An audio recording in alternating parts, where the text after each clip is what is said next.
What type of sugar to use with insulin? So you just said you heard you're supposed to take glucose and you're supposed to avoid fructose.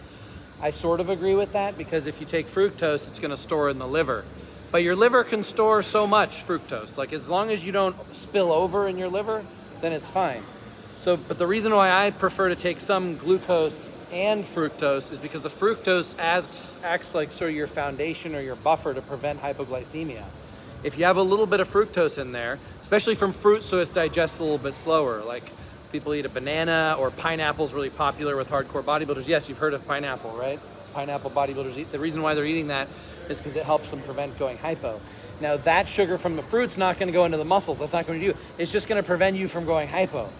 So that's your foundation, and then the glucose is on top of that. So you need a little bit of fructose to prevent hypoglycemia on insulin, and the rest is all glucose because that's what you're going to push into the muscle.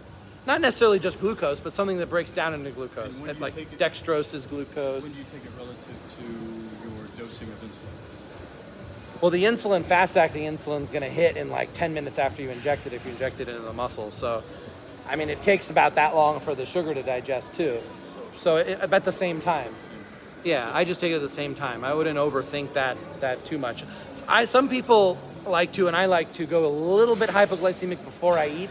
That way it makes me hungry and I enjoy eating and I want to eat, versus like you eat a bunch of sugar and then you take the insulin and then you don't really get that much more hungry out of it and it's not that pleasurable.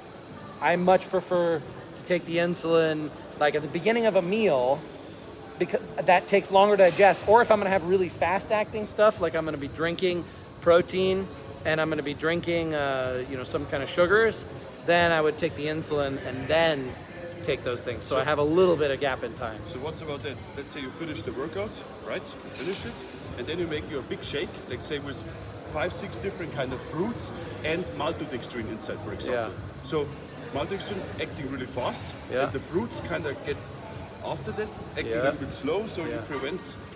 I would just take the insulin shot at the same time or any time around there. I wouldn't overthink it. Yeah. It's not. I could go into the detail why, but pretty much it's not going to make a difference. 10-minute swing one way or the other. Like that. Yes. So whatever's comfortable with that situation. Yeah. And you ever have issues with like that low blood sugar feeling, like that glycemic crash or whatever it's called?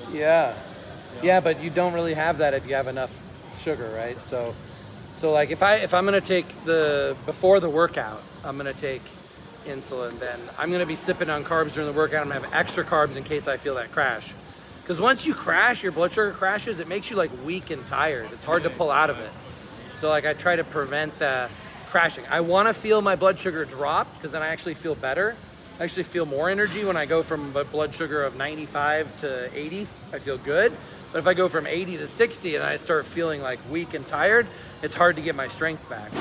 So I try to prevent that in the first place. A little bit of fructose, a banana or something like that kind of prevents you from dropping too low. That's why I would use it. Cool.